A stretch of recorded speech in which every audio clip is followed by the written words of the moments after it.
Hello, everyone.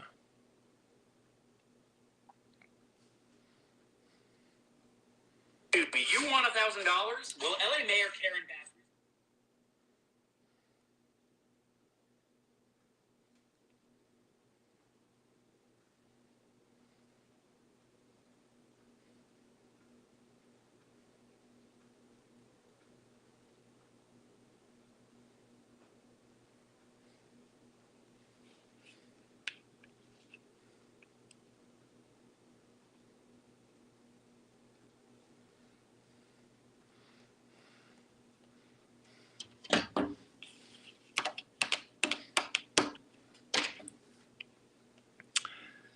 Hello, everyone.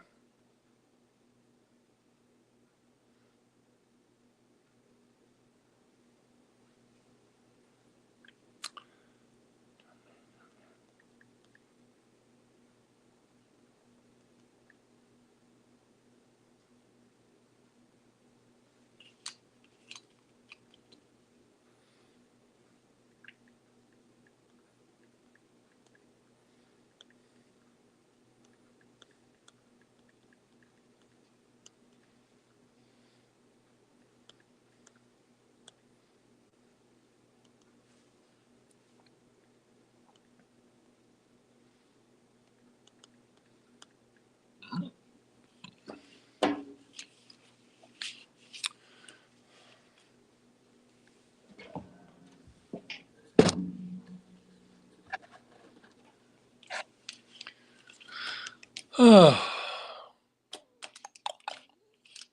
someone has joined me. Is it my special guest?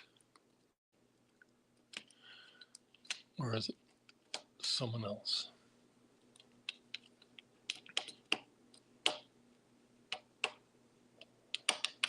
We'll find out.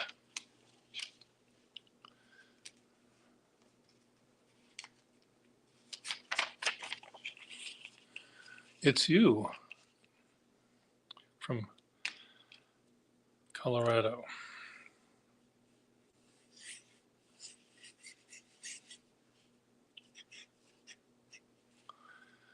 I'm waiting for my friend Rob to join me.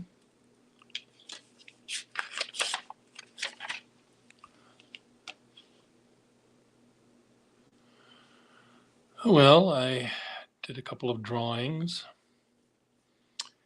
I had lunch.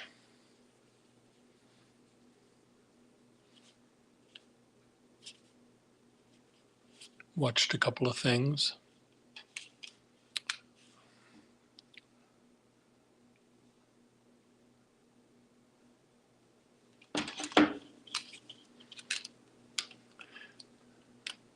And now I'm waiting for Rob Morrison to join me.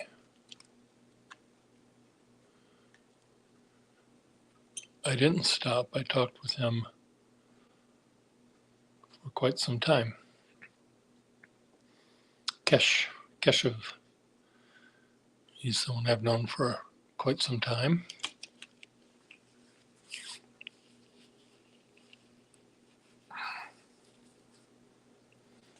So if someone else is in the room, I wonder who that is.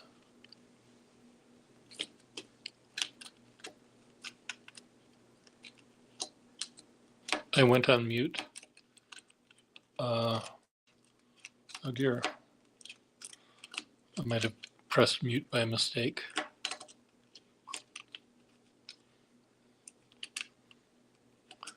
It's Rob. It's Rob to do the Pier and Rob thing. Okay, so I'm going to invite you, Rob. Copy.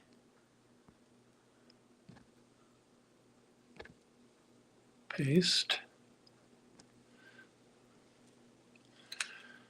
So click on that, and then I'll invite you in. It'll bring you to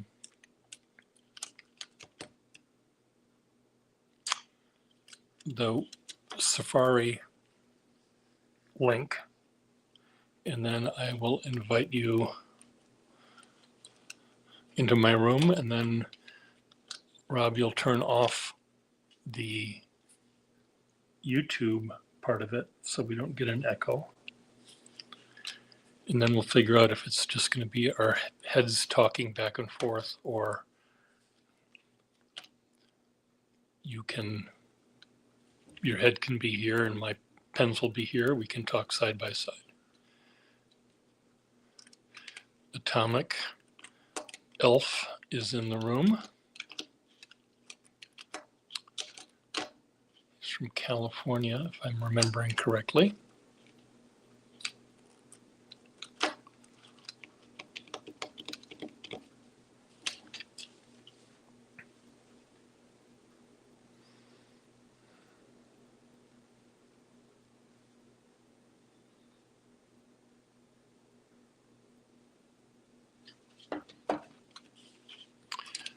Rob, is that link working for you?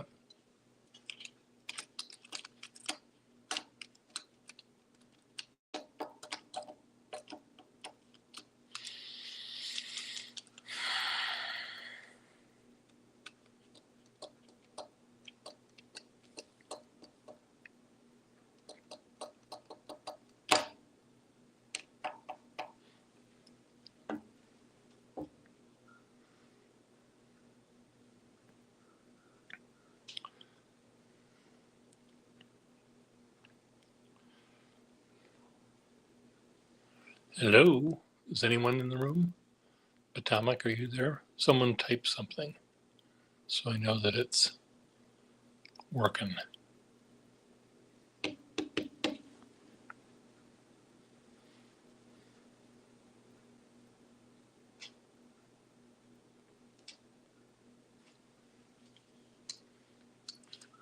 Rob, Pier.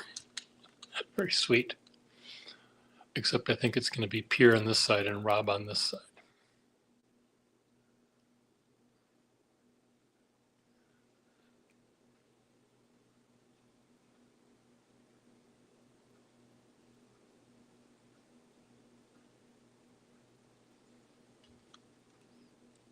Zone. It has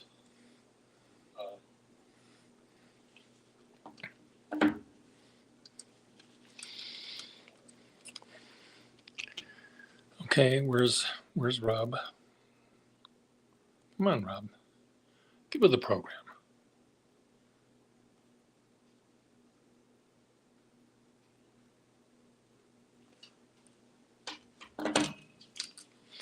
Ah, there you are. Good. Add to stage.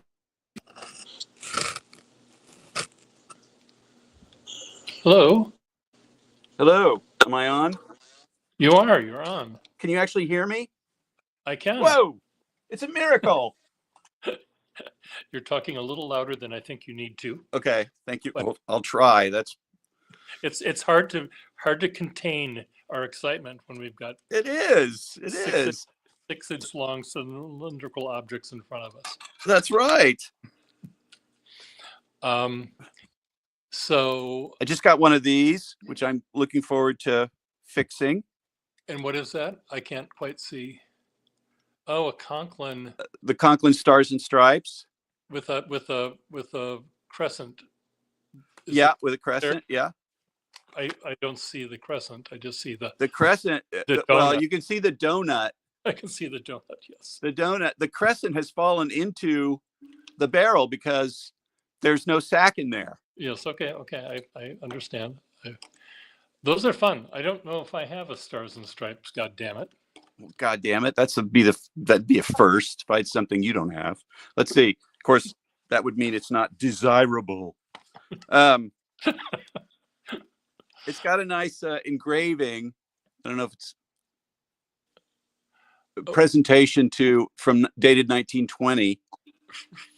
For who to whom? From whom to whom? From I have to get out my loop. FGE from club. It looks like club football team, 1920, but it might be Kleb football team. Is there such a thing as a CLEB period? Where would that be? Cleveland. I don't know. Maybe it's Cleveland. Maybe maybe the engraver had a little hiccup when he was making the V, and it came out looking like a B. So, Rob, this is a pen I bought on eBay, and I bought it. I think it was cheap for two reasons. One, it has a ring top that it's not supposed to have. Oh, so somebody, it's a full size. It's a gender reassignment, which It's will a gender reassignment. That's exactly what it is. but I love the engraving. It says, you can't see it, but it says golden days. So I'm imagining Wilhelmina, the 12-year-old tuberculosis patient at the Sanatorium. Asking her mother to bring this, to go to the store in Schenectady and buy her male nurse a lovely fountain pen as a thank you for the wonderful summer. And as soon as it was presented and she was loaded up into the Duesenberg to go back home, he slipped it in his pocket, went down to the pawn shop and bought a couple of bottles of gin. A couple of bottles of gin. Well, yeah. He got 1/4 its value, and then he had to go down to the speakeasy to get his Speakeasy, yes. to get his gin. So anyway, I just think it's very cute. Is it a number 5 size? No. It's only a number. It's a lesser size. It's a lesser size. It It's a number. looks.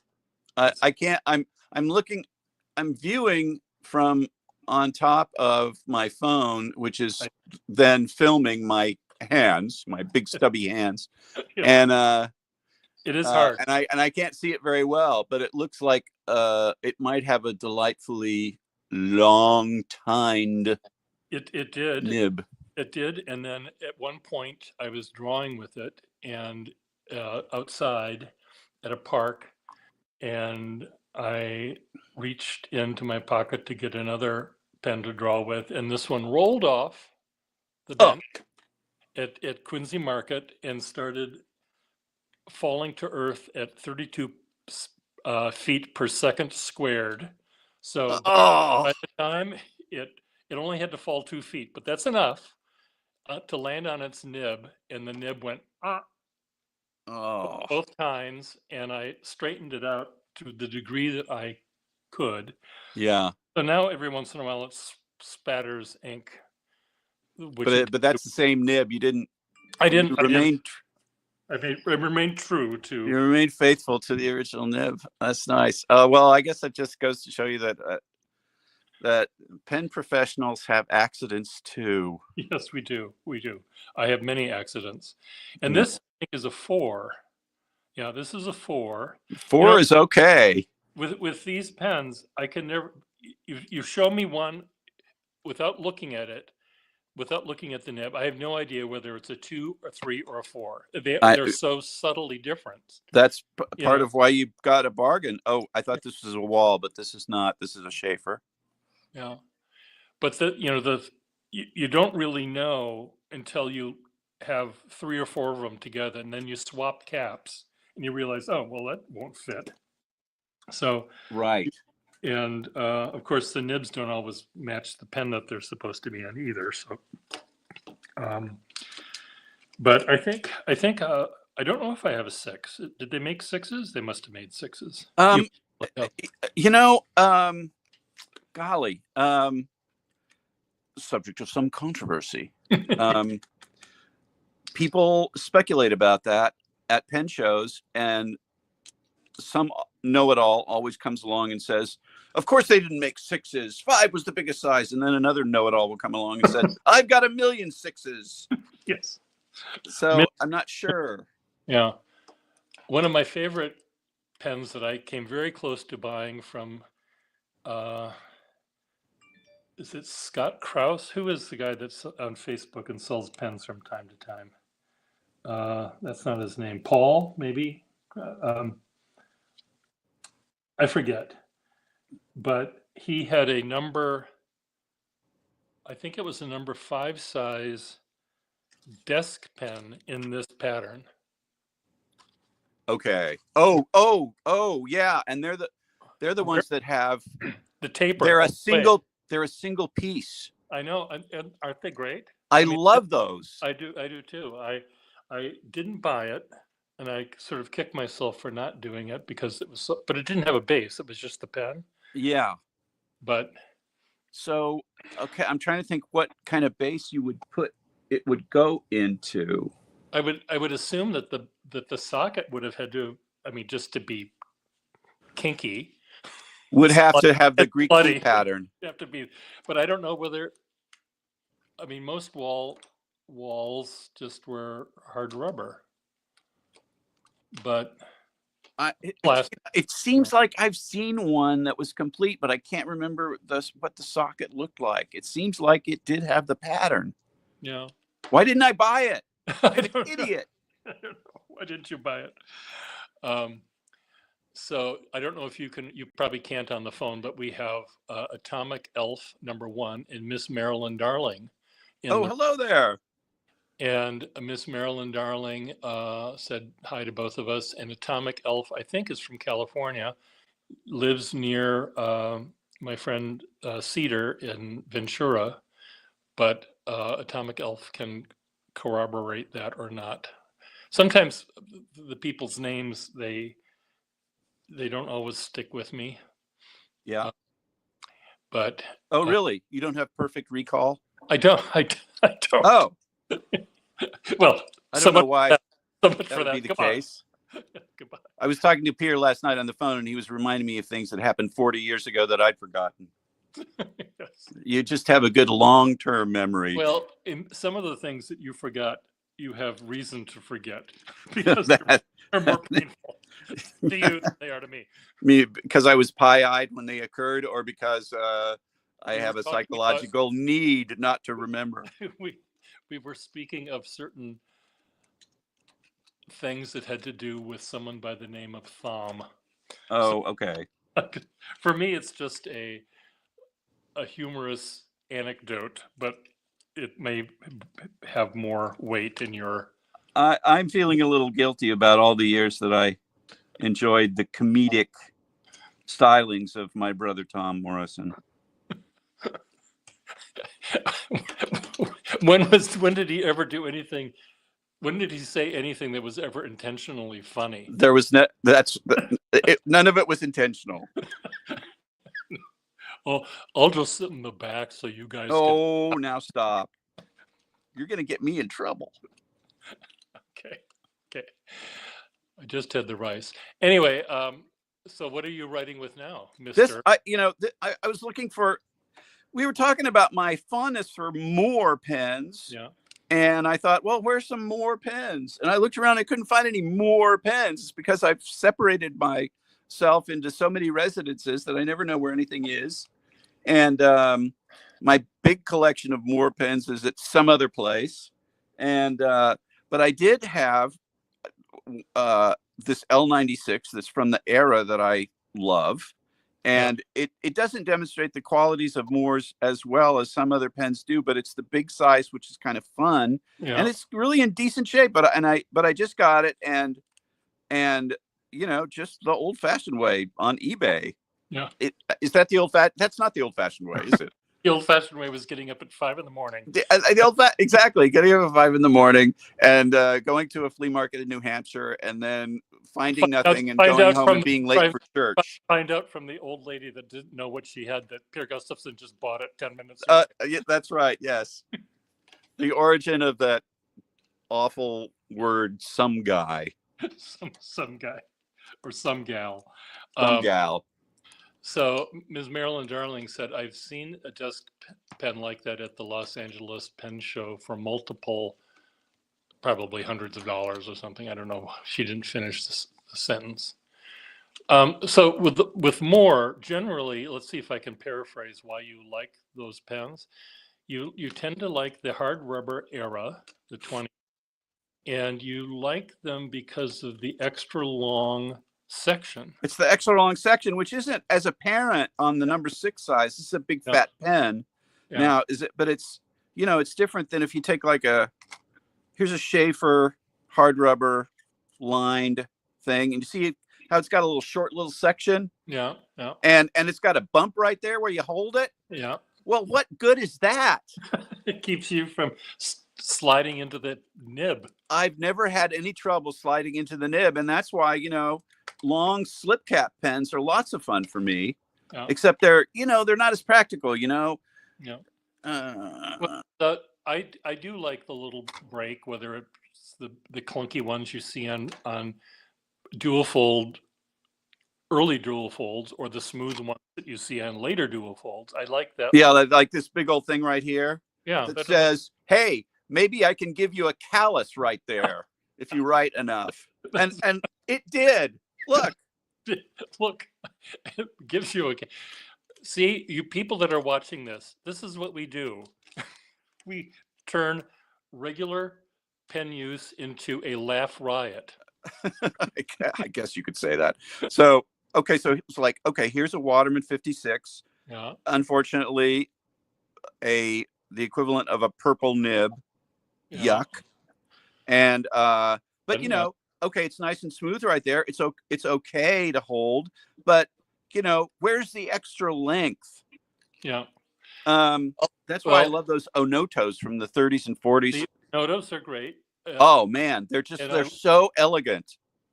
I also like even a more safety pen essentially has a section that's almost as long as the barrel. A more safety pen, or any safety pen, or recently I discovered these 50s French pens that are they look like safety pens, but they have, this is the whole like threading at the front of the section. Yeah. Beauty. These have threading at the front of the section. Like the Schaefer Crest pen. Like the early Schaefer Crest. It's not so beautiful on the early Schaefer Crest because you don't have a long expanse of smooth area to hold it with. Mm-hmm. But like the Imperial Vac. Yeah. But before that, any nice safety pen, these Mont Blanc safeties, the number 4 size Mont Blanc safeties are just so elegant, and so nice to use. Well, I'm very happy with a Waterman number 12. Or Waterman number 12. Any slip cap. Or, the nibs are kind of small, so maybe a Waterman 14, which is long and thin, but has a slightly longer nib, a bigger nib. Or when you get into the 16s, the proportion of the nib to the barrel kind of shrinks. Yeah. And so like maybe 15 is the apex, the right ratio. The thing here about these pens, the old metal pens, is I like the fact that I can sort of move my hand up and down this without hitting any bump, really, to speak of. It's not like the big fat cap posted on the pen. You can sort of move your hand and draw this way, or cinch it up or push it back without a lot of trauma. So you're passing over the threads. I'm passing over the threads. The threads don't bother me. There's not a lot of difference. And there's hardly any difference here between the cap and the barrel. Now, Robert, are you a poster or are you a non-poster? Are you talking to me? Yeah, I'm talking to you. You're talking to me? I'm talking to you.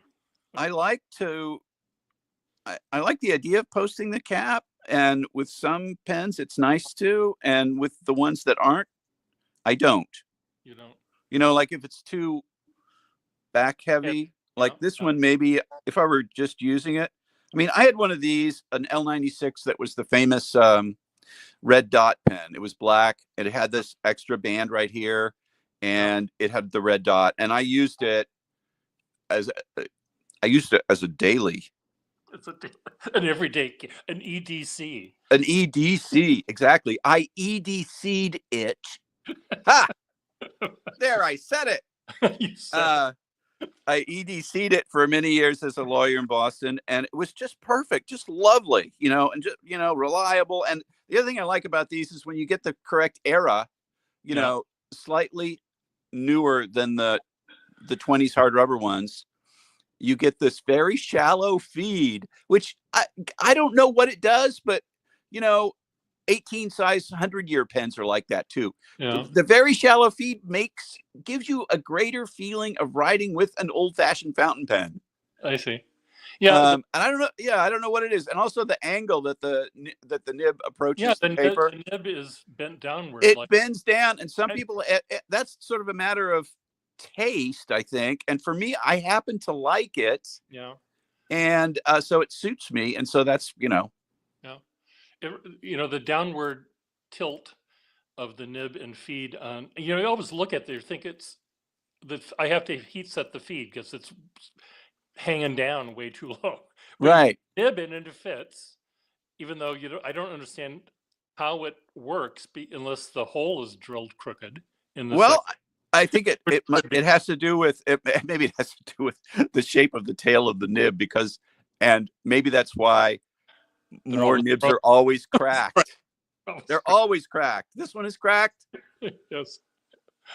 At the back, there's always a crack running up from the back. It usually makes no difference, but it's there like 95%. It's like a cracked cat lip on a Schaefer balance pen. It's 80% of them. It's the flaw in the Navajo rug. Just get used to it. Right.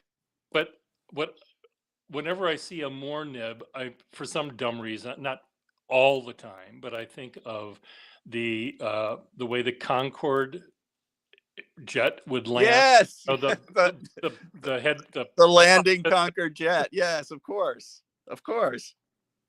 I have. So anyway, Rob, you were talking about the L94, whatever it was, the black pen with the red dot. Did you post that or not? Your EDC. That's when I was. Let's go all the way and make it into a verb. When I was EDCing it. Yes. What did I don't remember, Pier. I don't remember. Yes. I think if you're in a tight space and there's no place to like set it down right there where it's safe, then I guess I would post it. It's a little bit back heavy when it's posted. I was thinking you were going to say if I was in a tight space and the pen got to be too long because of that. It got to be too long. Yes. Yep. When I was. That reminds me of that calligraphy job that you sent me on. Which one was that? You said, hey, there's this film crew and they need a left-handed calligrapher. Oh, did I say that? Yeah, you sent me on you gave my name to a company to do a calligraphy job. Oh, I don't remember that. It was a filming job, and it turned out that it turned out to be like the hardest possible job.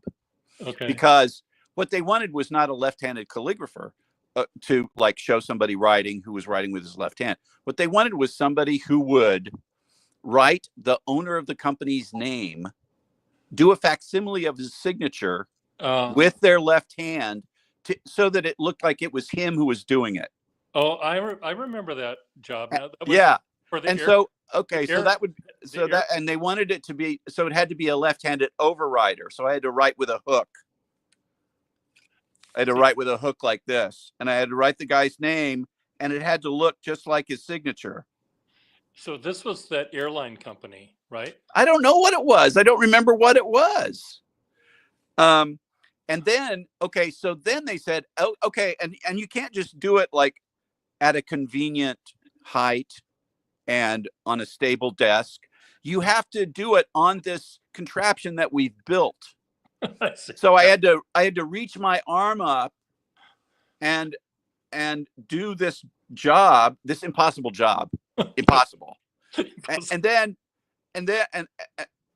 And I had to do it in the most awkward position possible. And then they said, "Oh, wait a minute, you got to do it faster." Did they manscape you? Like I'd love to have had a break for manscaping, but I was manscaped for the job that I had to do for the Little Women show where because what is there some implication that your hands don't look like those of a 14-year-old authoress? Essentially, I didn't have to do it for that. I had to do it for her publisher. I had to be an old man, but they still manscaped me and Oh my gosh. applied Oh, you were the makeup. you were the publisher. I was the publisher. Okay, but he was an effete gentleman, He was an and effete he didn't have hairy knuckles. knuckles. Right. But they also trimmed my nails and they applied makeup to cover my horrid age spots or whatever the fuck I had. Cat bites. I don't know. Cat bites. Cat bites. Yes. And then they also didn't tell me what to write. You know, I didn't realize I had lines to remember. And Oh my. but anyway, they used it for, you know, probably the time it took to write one word. I haven't seen the movie, so I don't know what it looks like. But in playing the part of the 14-year-old authoress, they decided no amount of manscaping was going to help there. But all they did was show the point of the pen. So my fingers didn't enter into it. Oh, really? So I mean, that's typical, right? They put you through this ordeal. Yes. And then they don't show that part. Well, I mean, someone had to make the letters. No one knew how to do cursive on the set either. You know. Oh my gosh! Of course. I was trying to teach whoever played the woman in the movie, her stunt double, or the people they use when they're just showing the back of someone. Yeah. So she was there, and I was trying to teach her how to use the pen, and she couldn't get around any of it. And so it just. Oh, so that might have done what they needed if the star's double could do the writing. Could actually write. So, but the fun part of that one is it was almost as uncomfortable as your job that you're talking about, is where I would normally sit, which is where the piece of paper was and where the ink bottle was taken up by a 300-pound cameraman in his 200-pound camera. So I'm over that way, about as far as I could reach, essentially, was where the pen and paper and. Oh, okay, yeah, okay, yes. So I couldn't even see what I was doing. I was dipping it into the ink, I thought, and got to the paper, and I said, well, what words do I say? And the director was there, and she said,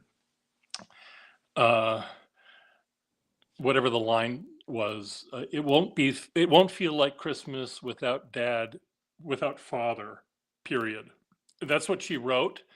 That's what she told me to write. So I'm writing it won't be a Christmas cross, without Father, Period.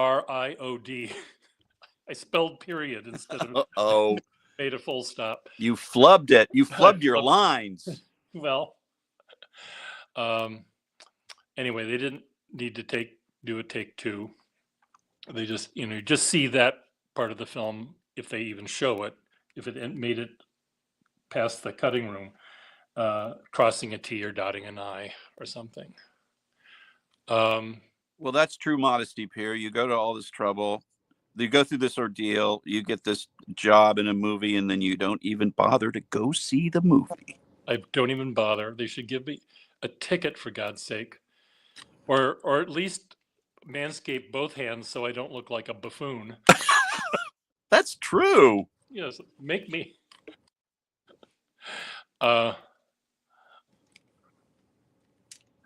It's Father, period, says Atomic Elf. So let's see. What else do you have there, mister? Show us your music nib. Oh, the music nib. Where the hell is it? Let me see if I can. Let me see if I can get it real quick. So Rob used to live next to me. Well, not right next door, but a good 10-minute walk, 12-minute walk from me. And every time I'd go to a flea market or a pen show, Rob would insist I go to his house to show him pens before they got absorbed, because absorption. It's only because, I would ask you about something, you tell me what you got, and I said, well, can I buy it? And you'd say, it's been absorbed. It's been. So after that, I learned to ask, get over here before anything gets absorbed. And usually we would pick a neutral spot, chapter 11 bar, capitolo 11, and we would just drink pitchers of domestic malt beverages. That's what I'm trying to. Domesticated malt beverages. Domesticated malt beverages. Domestic malt beverages. So here's a more that's more like, this is the number 4 size. Okay. And it shows those qualities a little bit better. Huh? I love this is a model. It's smooth, hard rubber. It's got one band at the bottom of the cap, one band at the top. I think it's quite elegant. Yeah. The clips are a little bit awkward. Yeah. They're a little bit delicate. They have it's just the Moore company trying to avoid patent litigation. I'm sure they have their own way of fixing the clips. Stapling it to the. They got a way to staple it, and then they have a lever arrangement where there's a pressure bar that's actually anchored to the front of the barrel with a pin, and that's another thing that goes wrong and makes your pen very unoriginal if you get it to work, because that pin corrodes and disappears. Yeah. And then you've just got a thing flopping around in there that doesn't really work. And then I don't know, there's something about the way they put the lever in that always makes it crack right here at the front of the lever slot. Yeah. But with the number 4 size,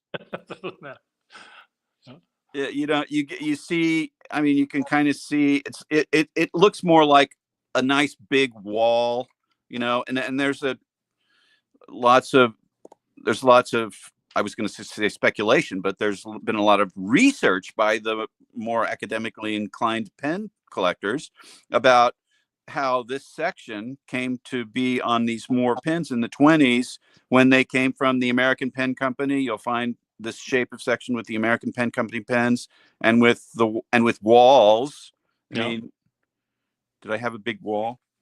I don't know if let's see. I did. When you said more academically inclined, I was spelling it with an E on the end, with 2 O's and an E, rather. Oh yes, of course. Well,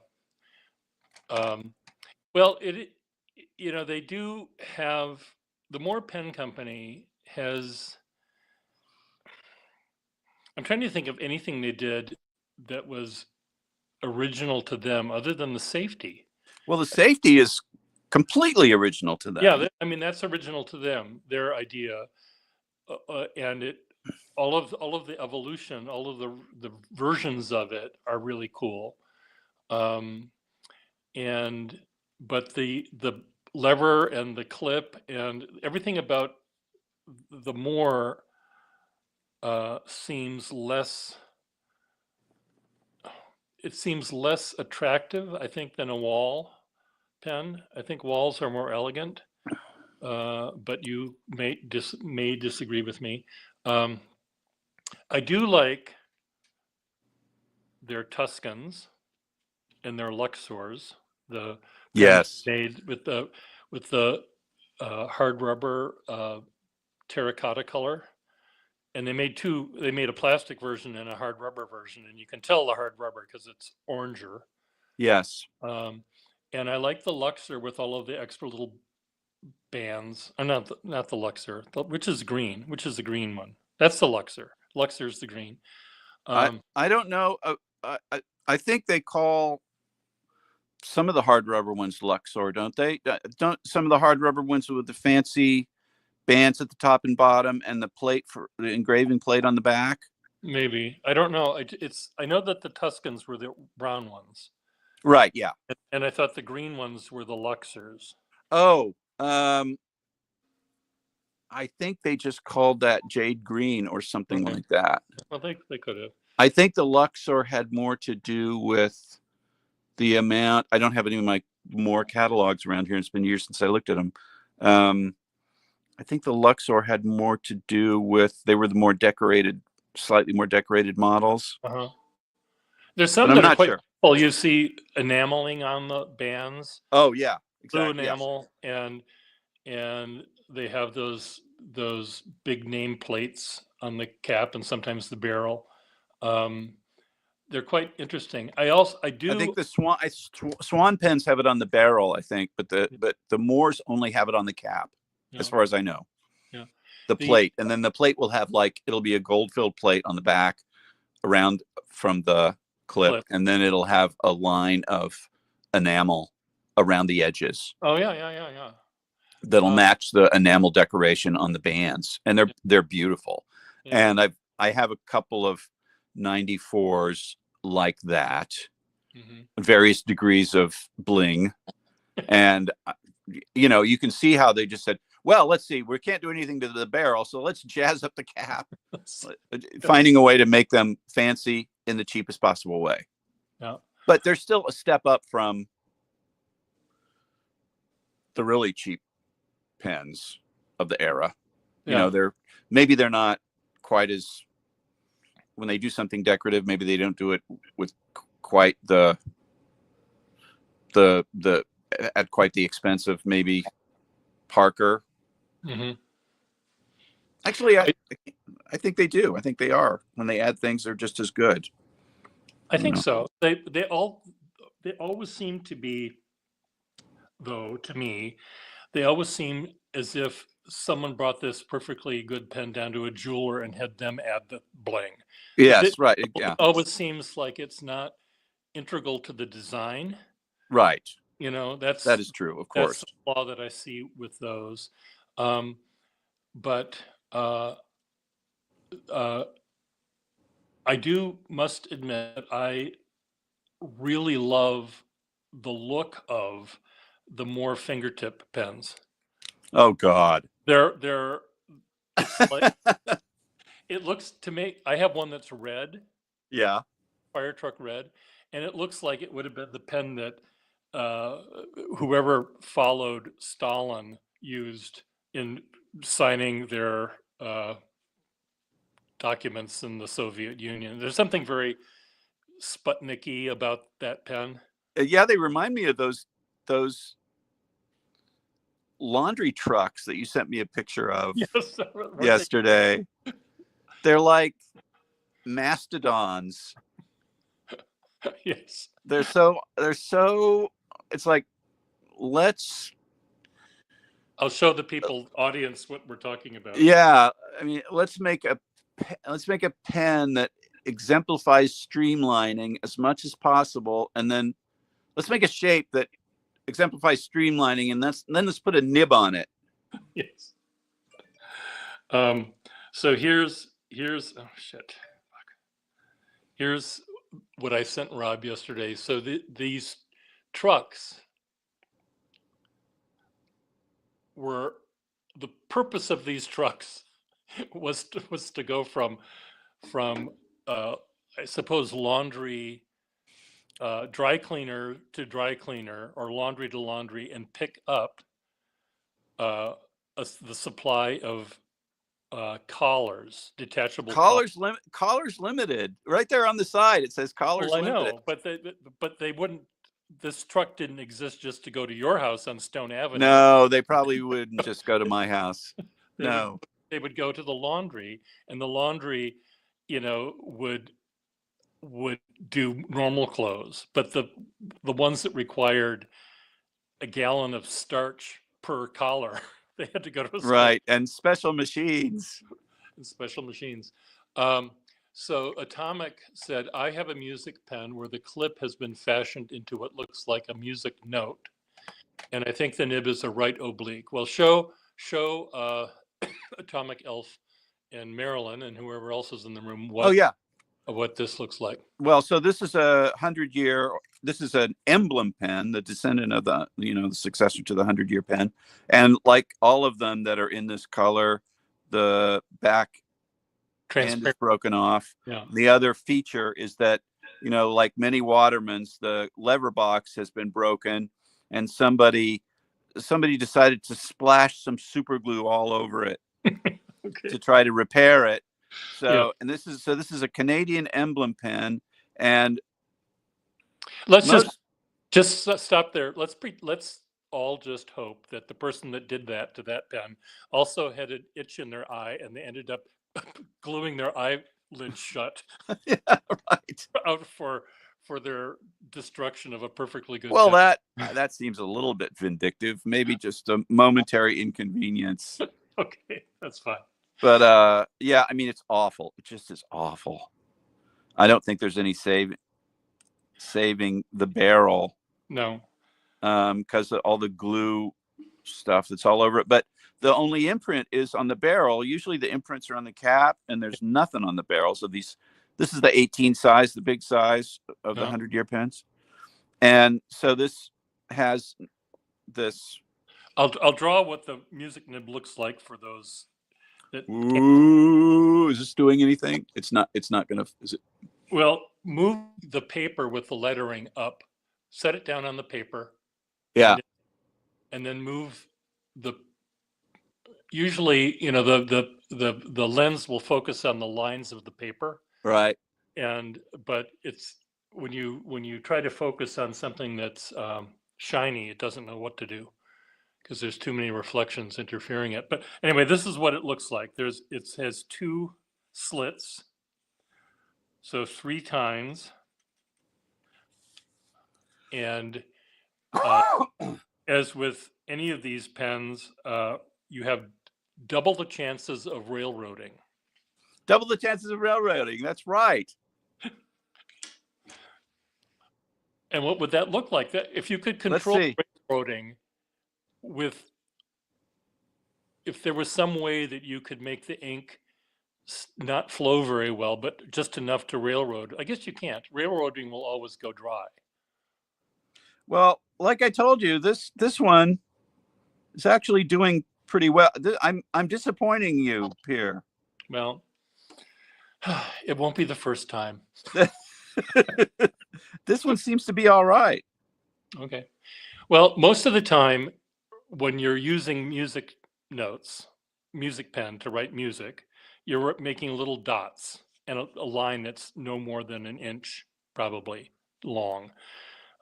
Maybe the swooshy lines that you have at phrases, or if you have and you have to have 3 lines connecting them, you might have to make a longer line, but you normally don't write that all that fast, so maybe they don't have time to railroad. Well, these may be less flexible than other music nib tines. Maybe that's the reason that they're doing so well. Yeah. But this is just like a broad nib. It's writing just like a broad nib with a little bit of flexibility. Well, in that case, why not use a broad nib? I know. I mean, know. There's no reason why go to all this trouble. I mean, maybe they knew that they were going to set the pen collectors, hair on fire.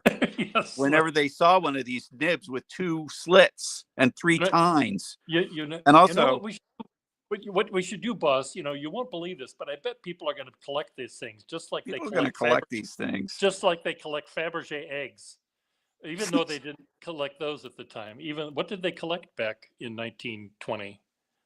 They collected colonial furniture. But they might have collected pocket watches. I mean, I don't know what. Yeah, sure. They collected pocket watches. I just want to show you that the slits, the location of the slits and the air holes on this nib are, one of them's way over here and one of them's right where it's supposed to be. Oh dear. It seems more like, that's very strange. So one is like that. Oh, the slits are okay. I thought the holes were in the wrong spot. No, they're in the right spot. I mean, you've seen some music nibs where there's just 2 slits, and then there's an air hole that's totally unrelated to the slits. That's just in the middle. In the middle. Okay, I don't have. So there's no air. There's no air. And according to the purpose of the air hole is to keep this nib from, we believe, right, is to keep the nib from cracking at the slit from At the slit elongate. Yeah, we don't Is that want what we think?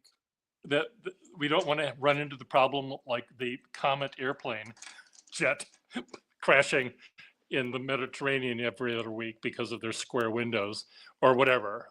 No, that is a way to diffuse the uh, metal fatigue, a crack in a Yeah. airplane wing or something. They'll drill a hole.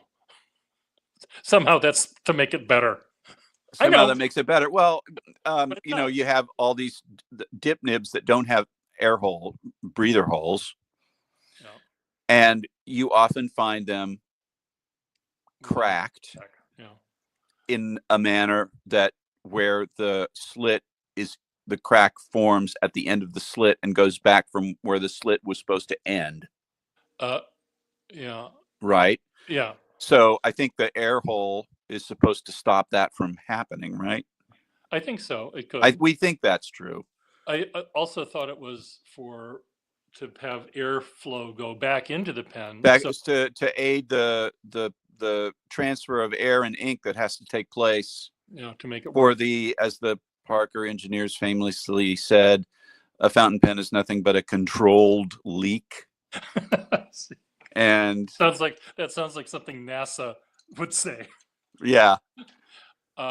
Atomic said maybe the hole positions were to mimic the sound, the look of a music note.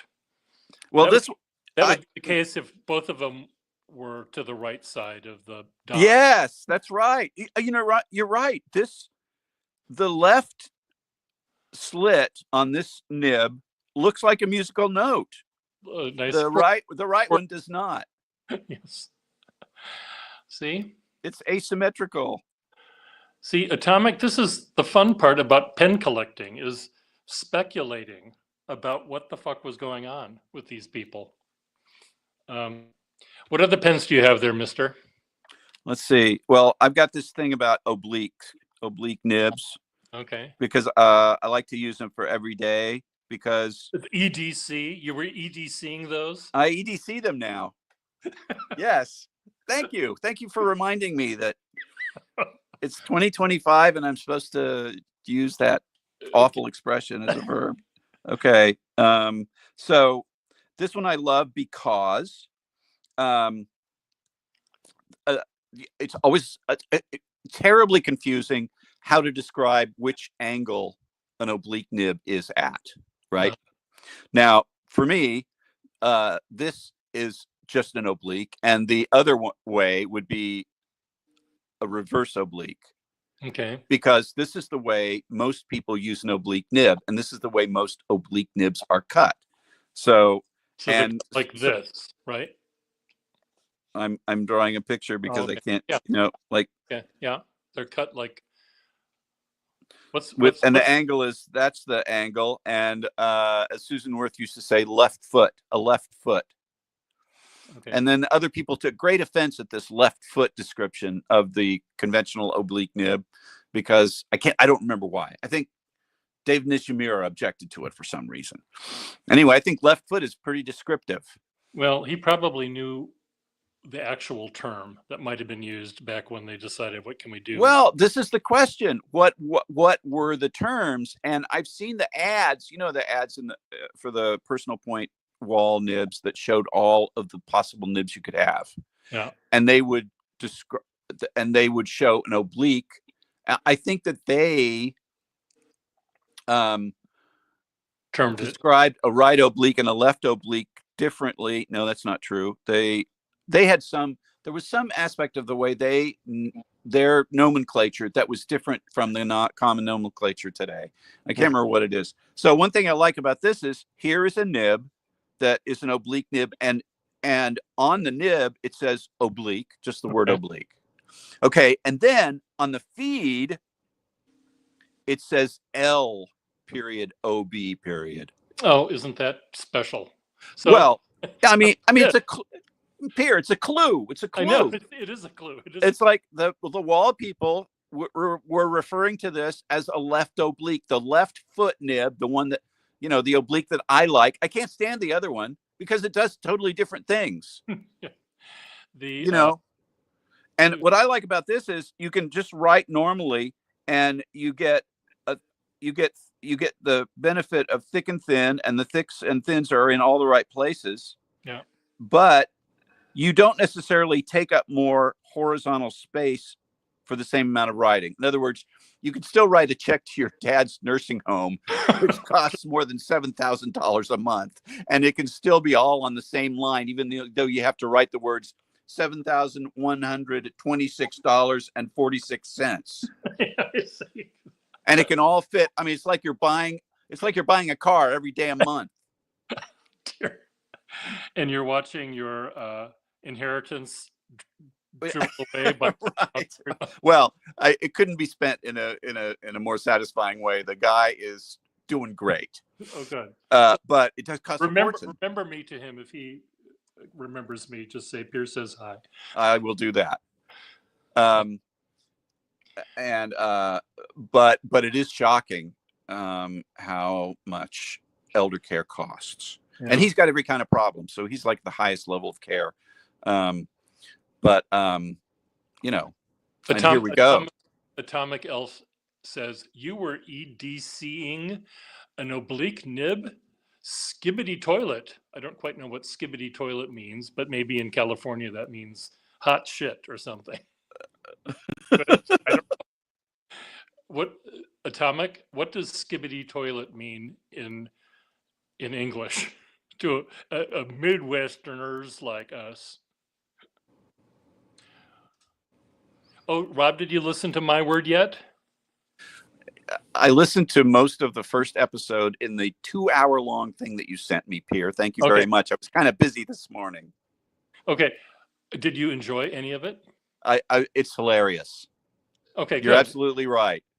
The two guys on the team, Frank Muir and Dennis Norden, were a comedy writing team for BBC radio shows.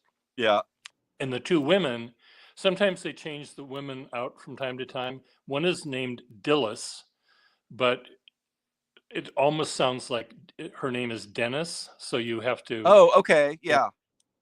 I was having a little trouble.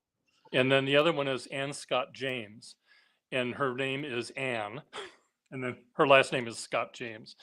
And but it's just amazing that at the end of each program, the two guys create a story that has a pun that is delivered to them. Did you listen to the end of the stories? I heard the first of two. The first of two. And that's where I stopped, and it was hilarious. Okay, yeah. It was what was it? It was I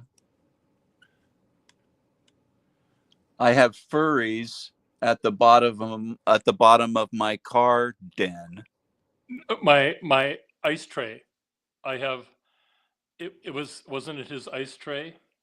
Ice tray. The quotation was the quotation was I have fairies at the bottom of my garden. Okay, and then what? And he told a whole long story that culminated in the line. It had to do with field mice being in his car. His car, that's right, yeah. So he said, I have furries at the bottom of my car den. Speaking to someone called Den, right? Yes. I mean, what a brain. I know, and they make them up within those 20 minutes. Spontaneously, yes. And there was a question on that first one that involved a fountain pen. It did. It said he was talking about his partner's propensity for snacking, and he said, so I grabbed what I thought was his fountain pen out of his hand, and it turned out to be a licorice stick. So, well, anyway, I'm glad that you enjoyed it, because you'll enjoy other ones. And they also, yes, I'm sure. They also did a show called My Music, where Frank and Dennis are on that show along with two other men, and it's a trivia quiz about music, and it's amazing how much they know about that too. And they can be popular songs or let me find one because it actually shows what these people look like when they're talking too, as Oh, well. And okay. Frank Muir is always wearing a pink bow tie, so put that in your pipe and smoke it. Yeah. And Dennis Norden, he ages more less gracefully. He looks very different as an old man as he did when he was younger, where Frank Muir almost looks the same all the way through. But let me find this one thing, because you'll see that this cute song that Dennis Norden sings, and I think you would get a kick out of it. It only lasts about a minute.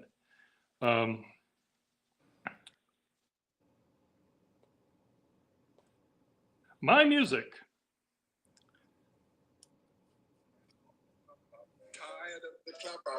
Okay. This is Dennis Norden singing. They actually have an opera singer on it who's good. Some say love, it is a river that anyway, so he's good. Here's some say love. God damn it.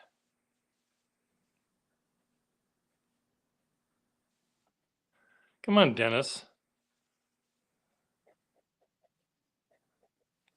It's very hard.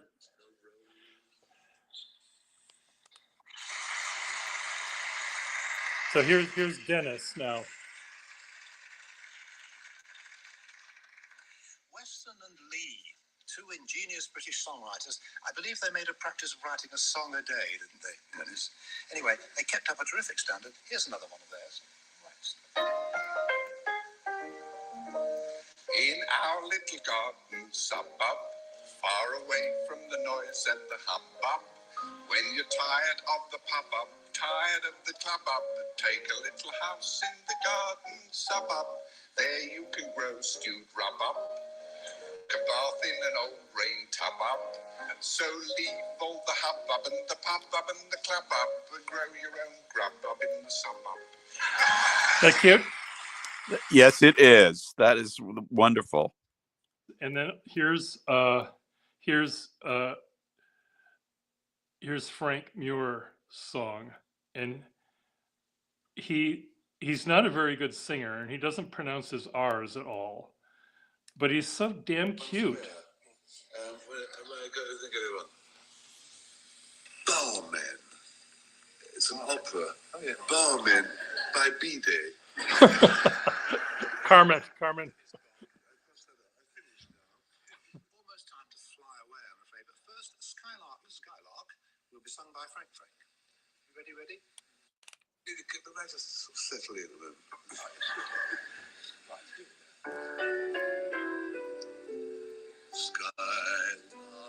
Skylark, winging your flight so high.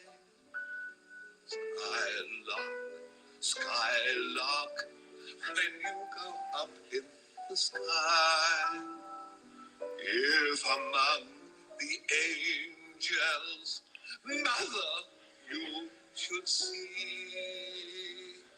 ask her if she will come down again to poor dear daddy and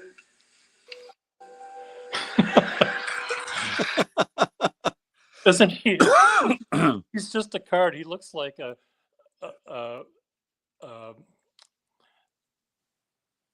gay Anthony Quayle. Anthony Quayle. Okay. Doesn't he? A little bit. Well, I wasn't able to see it very well. Or Anthony Quinn. Who's the guy that Oh, you mean Anthony Quinn? Like Anthony I Quinn. am a river to my people. Yes, that guy. That's the one. Anthony Quayle was the poor old policeman in. Was he the policeman in The Fourth Man? Or The Third Man? The one about occupied Vienna? Yeah, maybe. Yeah, the one that was. No, he wasn't. No, that was Trevor Howard. That was Trevor Howard. Yes, right. No, was he in? Anthony Quayle was also in Lawrence of Arabia. Yes. Yes. And Anthony Quinn was too. Anthony Quinn and Anthony Quayle. Yes. And every other goddamn movie star at the time. Right. Yes, of course. James Mason was in that movie. J- James Mason. James Mason was in that? Yeah. He played a British general. And No. yes. Yes. Do I have to prove it to you? Yes. Okay. I don't think so. I think you're talking about. No, I'm not. No. Not talking about that at all. James Mason? Well, any excuse for Pier to deliver his James Mason imitation James Mason is okay. But Mason. I just don't think he's. I don't think he's in Lawrence of Arabia. Oh, maybe I'm thinking of the other guy, the short guy, Claude Rains. Claude Rains, of course. Yes, Claude Rains, as he's a diplomat of some kind.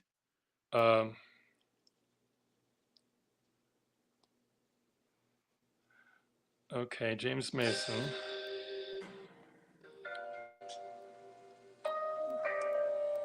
Well, I typed in James Mason, Lawrence of Arabia, and something came up. But yeah, I'm thinking Claude Rains.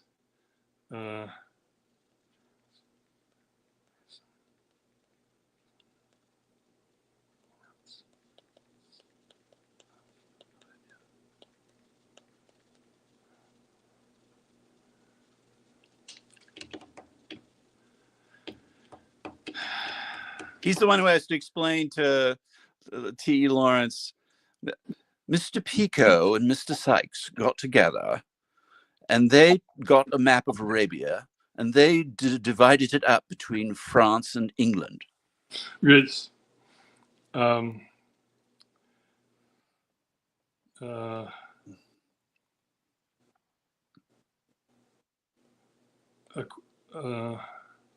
Okay, so it stars Peter O'Toole, Alec Guinness, Jack Hawkins. I love him. You know that scene where I'll find it for you. Anthony Quinn, Omar Sharif, Anthony Quill, Claude Rains, Jose Ferrer, and Arthur Kennedy. So you're right. You got that right. Who did I say? Jack Hawkins as the general who just doesn't understand T.E. Lawrence but recognizes his value. Yes. Jack Hawkins.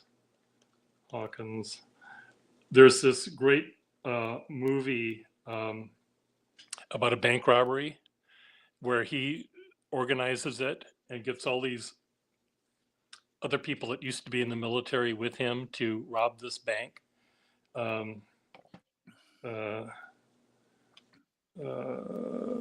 Bank. I don't know what it's called. The League of Gentlemen, it's called. Oh, yes. Okay. I think I have seen that. And there's a guy that keeps on calling him darling. And he says, don't call me. You can call me anything you want. You can call me captain. You can call me major. But please don't call me. Please don't call me darling. Yes. And the kid says, oh, you get into such awful habits at the YMCA, dear. So, oh, my goodness. Anyway, it's a cute line. Okay, what else do you have here? Okay. Well, so is here. You know how I love Smooth Sterling. Yeah, and what's that? So here's a smooth Sterling swan with a clip that is going to require a little bit of attention and a lovely presentation engraving presented to C.D. Manili by the Brooklyn 4th Liberty Loan Committee, October 1918, or maybe 1916. No, it would have to be 1918, wouldn't it? Yeah. And then, and why is that panelist? Why is that audience? Why is that have to be 1918 and not 1916? Audience, can you answer the question, please? Friedrich will know the answer to that. Friedrich, you know Friedrich, right? Friedrich? Should we invite you, Friedrich? Would you like to? You have pants on? You don't need them. He like me, and probably like you, don't need to leave the house for weeks at a time. Yeah. And because we weren't at war, he said, Friedrich says. That's right. We didn't enter the 1914 to 1918 war. And it wasn't that Lusitania. It was the Zimmerman telegram. The Zimmerman telegram. That was what got us going. They were going to help the Mexicans take back Texas. Why didn't we just let them do it? We should just let them do it, for God's sake. We'll give you a couple of other states too. What else do you have there, Rob? So I was trying to think, what is it about these Moore pens? Well, here's a similarly sized wall, but it's later where the section doesn't have as much of a bump. So it's kind of smooth, and it's maybe a 4 or 5 size nib, and also very nice. And this one has that stage in the degradation of hard rubber that is kind of nice, where it's not black anymore, but the chasing is still clear, even though it's kind of a muddy brown. So it still, has a nice, the gold filled trim still stands out in nice contrast to the hard rubber. Could that ever be an EDC for you? I think it could be, Peter. I think it could be. The only thing that would stop it would be they didn't make matching pencils that matched the design very well. They were still using you can buy a Greek key patterned hard rubber Eversharp pencil, but it would still have the big crown. The big crown, yeah, which is fine. I think I might have one of those around here. It looks like a cardinal's hat. It tapers outward as it goes up, as did many, I think. But you can find a Greek key thing to match that doesn't have that crown.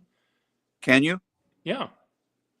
It looks just like the pencil. Like the pen. Oh, you're right. Yeah, I'm sorry. You're right. You're absolutely right. I've got a red one for some reason. Why would I have a red one?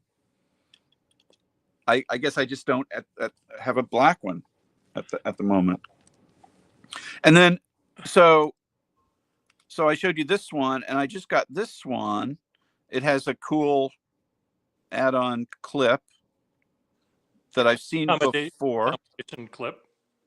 Yeah, and it's a lever filler, and it's very, very long, and it has the name in quotation marks stenograph. Okay. And these are the ones that sometimes they say posting. Yeah. But this one says stenograph, and so I thought, well, maybe it'll have a nice flexible nib. It does not have a nice flexible nib. It has a stiff as a board number 4 size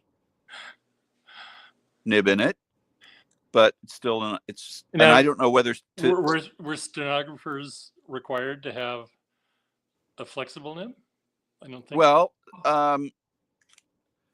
the Waterman Pink is supposed to be valued by stenographers. That's what the squib says on the advertisements. But it turns out that is only people that use Pittman shorthand. I see. Where the shading counts. Where they use the shading as a conveyor of meaning. Conveyor of sound. Conveyor of yes. So they actually use shading, but I think I don't think that the Pittman shorthand remained popular for very long. So I think that later, in the 50s or the 40s or 50s, pens that were designated as being for shorthand writers were just fine and firm. Jane Truller, our mutual friend from Boston, she went to Katie Gibbs school to learn secretarial stuff. And this is when, just after, I think, you didn't have to wear white gloves, but you had to be presentable. And there was a woman in the class that was a punk rocker before punk rock even started, and she had purple hair or something, and they made her put on a wig. So she went down to, she bought like the worst wig she could possibly find and plopped it on her head on top of her purple hair. And anyway, Jane learned how to do shorthand. And I said, well, Jane, can you show me what does my name look like in shorthand? She told me and showed me what it was like and how it differed from the word Peter or the word, there's certain, you're drawing a sound essentially. Yes, right. The sound. Anyway, she kept on, and we're talking, and she's kept on writing the same thing, making the same scribble. And I said, Jane, what's that? And it's stupid bitch, stupid bitch. Because that's all she wrote, taking the fucking class from the stupid bitch that was teaching it. Stupid bitch. That's funny. Well, my ex-wife, book and paper arts, learned shorthand in the same way, and so she writes in this shorthand, and it's phonetic. Yes. Yeah. And it doesn't use. I remember Jane and Kelly talking about that. Oh, really? Okay. I don't know whether they went to this. Did Kelly go to Katie Gibbs? I don't think so. I think she learned it earlier, maybe in high school in Mississippi. Okay. Yeah. Okay. Interesting.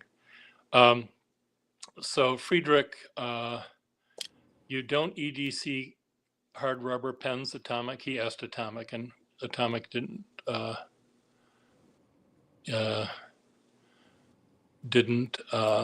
say that. I don't know if you can read the comments. I cannot see the comments.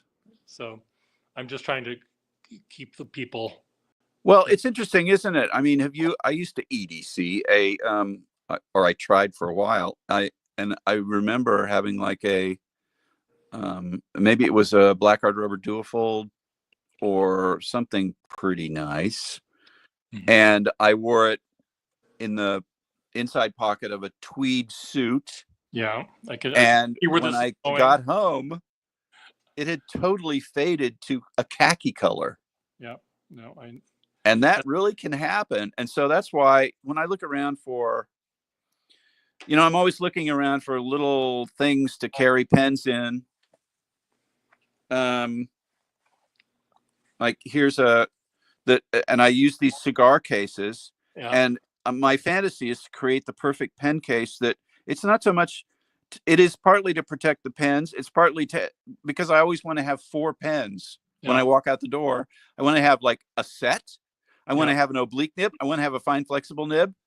And that's basically it. So that's 4, right? And I love writing with pencil. I write with pencil most of the time because I'm so shy. I'm not willing to commit anything to actual ink. So if I'm taking notes, which I often have to do, I can't imagine you as shy. It's just I'm not willing to commit anything. And I can understand that. Yeah. So I look for these things, and part of the but I often think that the perfect design would maybe have a solid, a cover of cloth or leather that went over all the way, and the only reason you can't just do this, just have these sticking out, is because if you've got a hard rubber pen, it's going to be exposed to the elements if you've shoved it in your front pocket. And are you meant to put the cover on the top? Well, that's what I mean. That's why. Otherwise, this would be ideal, because all I really want, or the primary purpose, is just to have a sorting device so that you can have them here, and instead of like picking out one pen at a time as you dash out the door for the meeting that you're inevitably late for, you just grab this thing which has all the pens you want. But the problem is you must not ignore, if you want to carry hard rubber pens, which of course you do. Of course you do. You've got to have some sort of cover. And so the perfect thing, I think, would be maybe make the front part of this out of wool that's cut on the bias so that it will expand, so it can have slots, have it sewn down so there's 4 channels, but have it be a fabric that's cut on the bias so that you can slide thin or thick pens into it, and then have a cover, have it flop over, just so that you're protecting the items inside. Yeah. So that they don't get, because you walk around with the top of your pen exposed to the sunlight all day long, and it will fade. And you say, "Oh, it doesn't matter." Oh, yes, you will regret it. You'll regret it. So carrying pre-faded ones or pre-dinged ones, that's always advisable. Well, that works to an extent. And I've got my favorite Conklin 50. Is very pre-faded, but it keeps getting more pre-faded, Pier. It gets even more pre-faded. Well, Let me see if I can You have to stop EDCing that. I have to stop EDC. I've got my, let's see, what do I have here? I have some of my Conklin 50s in this thing. Okay, see, this is the one that I've had for 30 years. Yeah. And it just keeps getting more khaki. And then every now and then I'll buff it a little bit to get it to darken. But every time I buff it, I'm rubbing things out, you know. Yeah. So you know M.G. Ward, of course, the calligrapher. Oh, I'm a little fuzzy on who that is, but He always wears a bowler, or quite often wears a bowler. He's a tap dancer. He's from Canada. okay. And he shows up at usually the Philadelphia Pen Show, and he started collecting. His first fountain pens were faded hard rubber pens, and he thought that that's what they were supposed to be like, and it wasn't. Right. Yes. Later on, he realized that these were faded. I kind of like them. They show warmth, and it's like, you know, blue jeans that are faded. You know, I don't Yeah. bother me. Well, that is absolutely true. And I have that's been my my philosophy for years. But then Pier, you see a perfect mint chased hard rubber pen in its original jet black color. Yeah. And it's beautiful. And you know that the person that it was given to was run over by a trolley car the next day. The next day, right? and conveniently leaving the pen at home. Right. Leaving the pen at home. It was not an EDC. He was not EDCing that pen. That's right. When he was flying. Yeah. Okay. So it takes some of the history, the charm of the history away, but it's still, I mean, come on.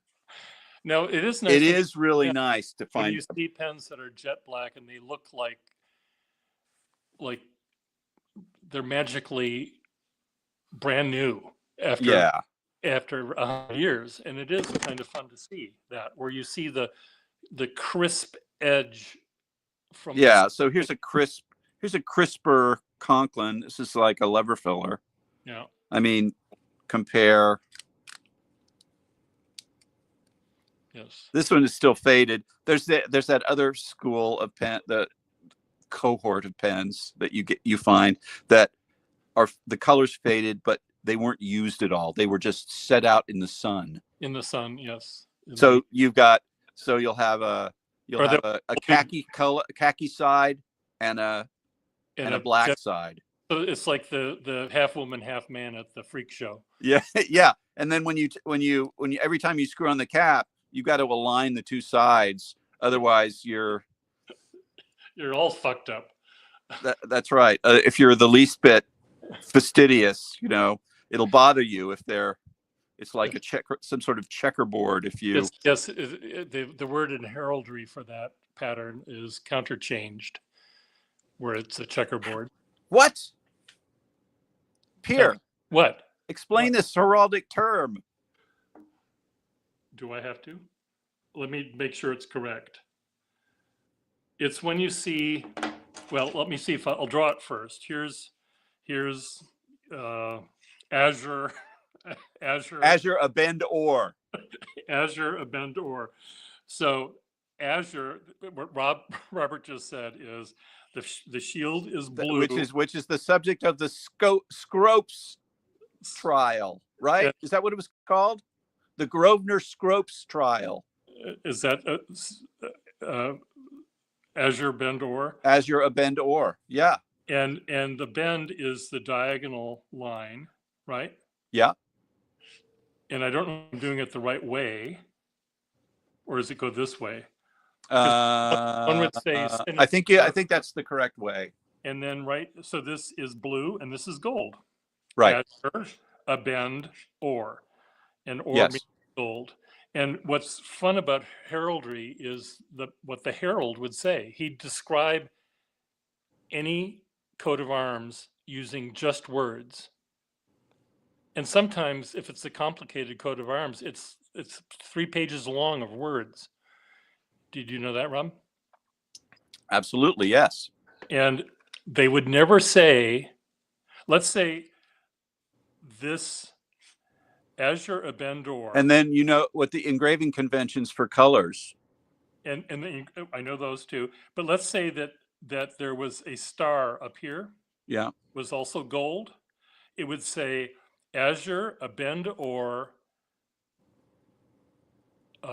whatever the word for star is, étoile or whatever.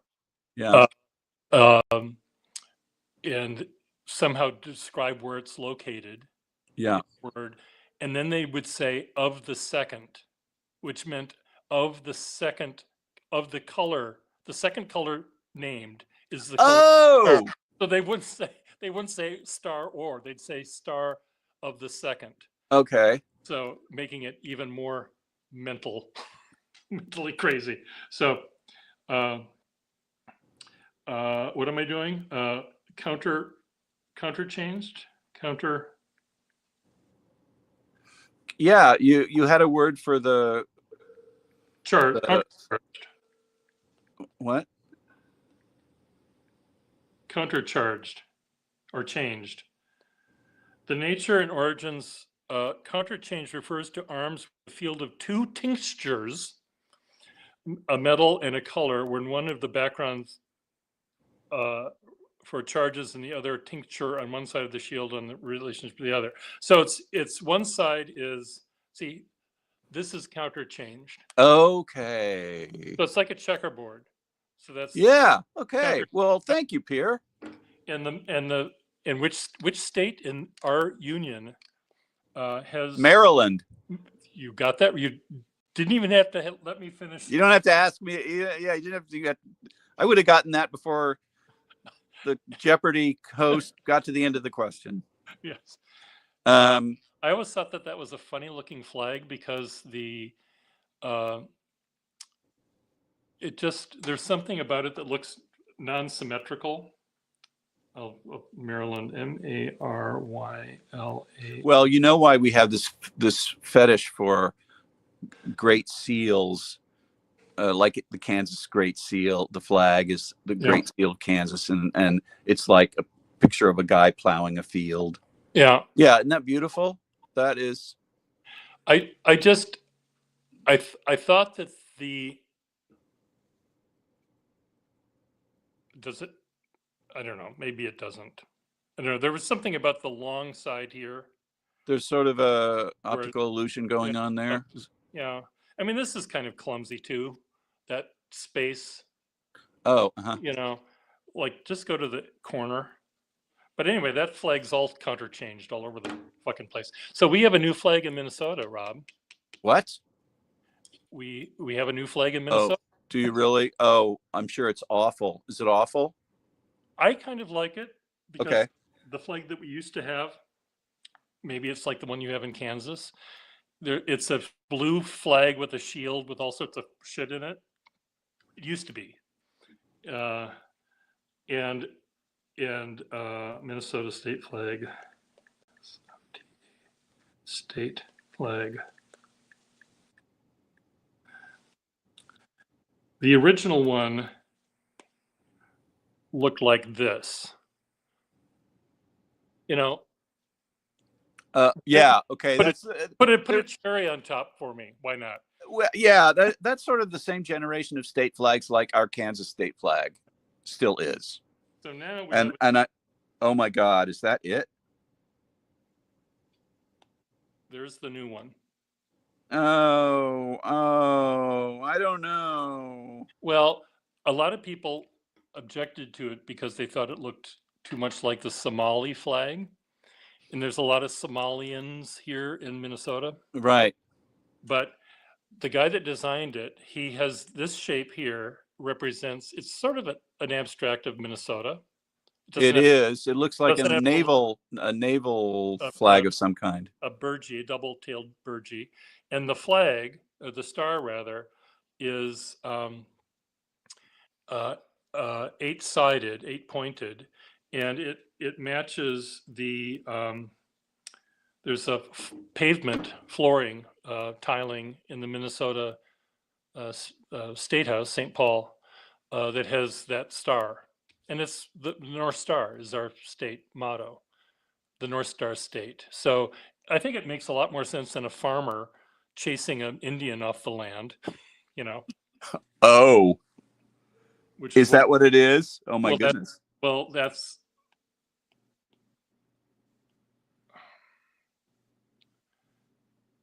I'm looking at it. L'Étoile du Nord. Look at yeah. that. L'Étoile du Yeah. Nord. I don't like any lettering on a flag at all. I think Oh God. I think it's just awful. Well, they do it so badly. We have that in Kansas, and people pick like conventional modern fonts for these letters, which are awful. just look terrible. And so here you have, 3 dates on this flag: 1858, 1819, and 1893. So what the hell? What do those mean? I have to look that up now. So anyway, I don't like flags. What happened in 1893? Well, I mean, one was statehood, clearly. The other one might have been settle the Northwest Territories, maybe 1819. Was Minnesota in the Northwest Territories, or I don't know. Let me just. Did they go that far? The state flag meaning. We have to do our vexillology now. Vexillology. Vexillology. Sorry. Yes, vexillology. I mean, that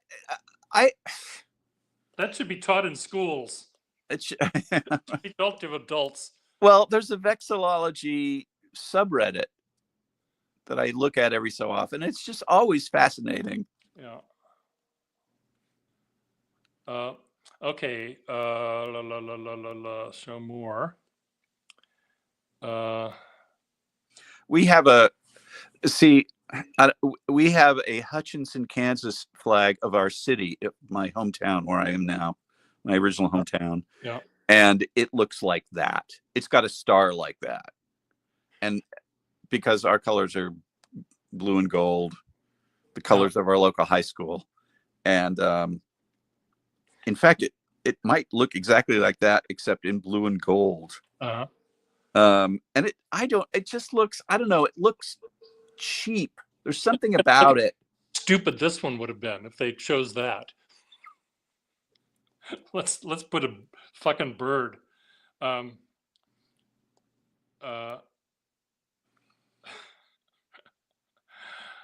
they're pretty funny.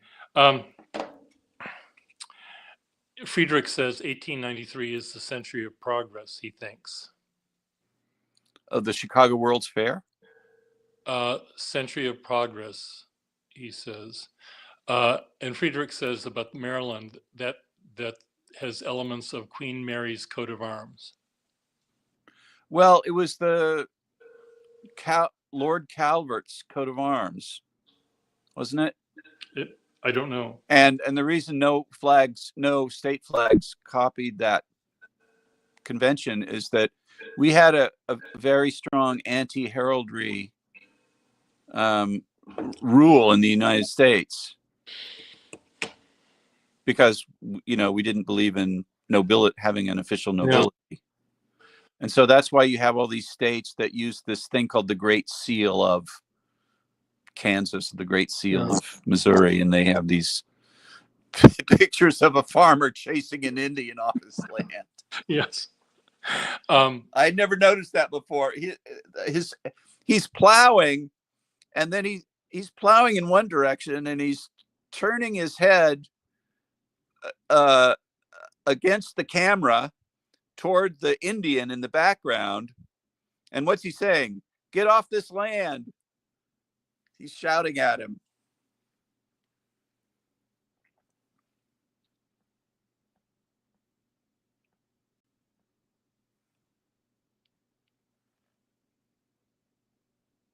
Uh-oh, I can't hear you now. Did I do something?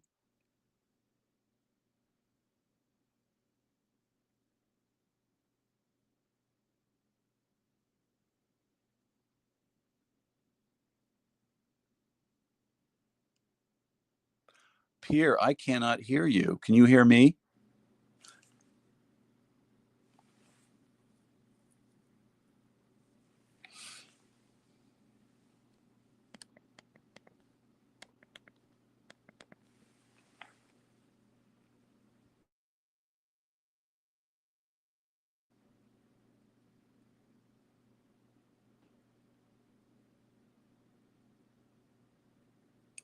Am I back? Are you? I can't hear you.